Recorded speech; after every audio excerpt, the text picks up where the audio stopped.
సమాన ధర్మం పాటించలేదని చెప్పడానికి ముస్లిం పాపులేషన్ కూడా తీసుకున్నాడు ఆయన.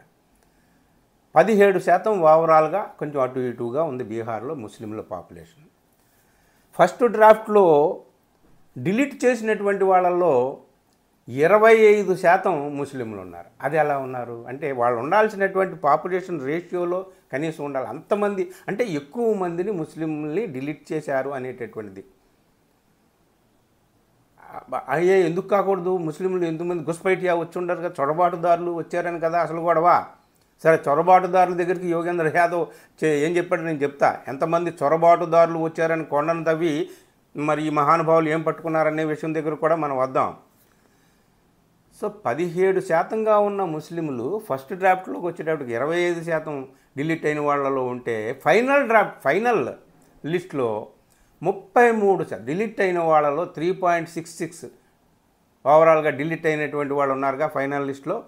అందులో 33% ముస్లింలే ఉన్నారంట. ఇది అంటే సమాన ధర్మం కూడా పాటించలేదు.